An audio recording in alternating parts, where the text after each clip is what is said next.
ry'umunsi, isengesho ry'ubuhanuzi.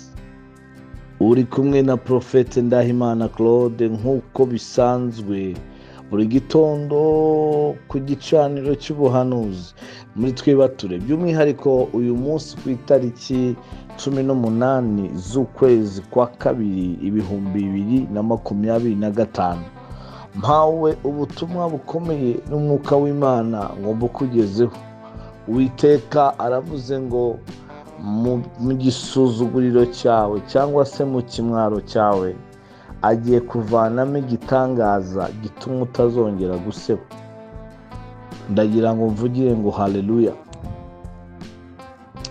Turasoma ijambo ry'Imana dusanga muri Ezekiyeli ibice 36 umurongo wa 15.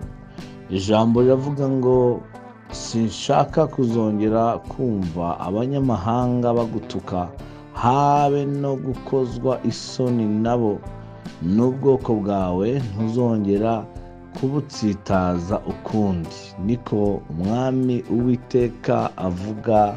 Haleluya. Uyu munsi wa none ndagusengeye ngo wakire aya mavuta, ndagusengeye ngo wakire izi mbaraga, ndagusengeye ngo Uwiteka akora ikintu kidasanzwe ku buzima bwawe. Sinzi aho wasebeye, sinzi icyatumye useba, sinzi icyatumye abantu bagukoza isoni cyangwa se ukozwa isoni, ukumva isoni ziragukoze cyangwa se zirakwambaye. Ariko hari ikintu kimwe nzi ko hari imbaraga zigiye kuboneka mu buzima bwawe. Bibiliya ivuga kuri Zakariya yarakozwe n'isoni kuko yari umutambyi ariko wabuze urubyaro. Yarubahwaga nk'umutambyi ariko nyuma bakavuga ngo uriya muntu yabuze urubyaro, bigatuma amera nk'umuntu usebye. Sinzi ikintu gitumye wumva ugayitse imbere y'abantu, wenda se n'icyo udafite, wenda se n'abagizi ba nabi bagushyizeho icyasha, baragusebya, bakora inama, bategura uburyo bagusebya, bategura uburyo baguhindanya, bategura uburyo bakwicira izina. Sinzi ikintu cyabaye kugira ngo wumve usebye cyangwa se ukozwe n'isoni, ariko Uwiteka agiye gukorera muri icyo gisebo. Haleluya. Yosefu yari yicaye muri gereza, aho yari yicaye niho Imana irimo ikorera uburyo igiye kumuha poromosiyo, uburyo igiye kumuzamura. Gereza wari wicayemo useberamo, ahantu bakorerwaga n'isoni, ndagira ngo iri jambo ryakire. Uwiteka agiye kukubahishiriza aho ngaho wasuzugurirwaga. Niho yahuriye n'igisonga cy'umwami gisobanura inzozi, kimaze gufungurwa. Ageze ibwami aramuvuganira, aravuga ngo hari umuntu ushobora ibyo abandi badashoboye, hari umusore, hari abantu Imana igiye gukoresha ku bwawe baguhesha umugisha. Ndimo mpanura, numvise ikiganza cy'Uwiteka kigukoraho muri uyu mwanya. Uwiteka arambwira ngo niwe ngushyize icyubahiro cye ku buzima bwawe, ngo kandi ngo ibyakurwanyaga Uwiteka abyambuye imbaraga. Melonse enike dozabini fo. Uwiteka yambwiye ngo yohereje marayika utabara, ngo aje gutabara ubuzima bwasebye, ubuzima bwahuye n'ikibazo. Abantu bamenye igisuzuguriro cyawe, Imana igiye gukoresha uburyo bamenya n'icyubahiro cy'Imana kibonetse ku buzima bwawe.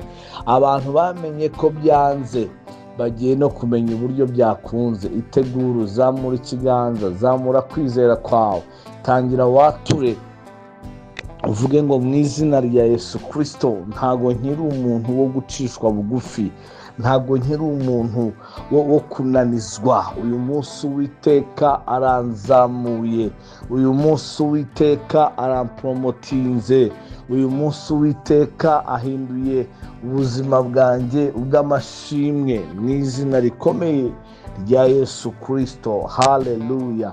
Mu kimwaro cyawe Imana ivanyemo igitangaza. Uwiteka atanze itangazo, ariho abamarayika ndetse n'ikuzimu baryumvise barahabuka.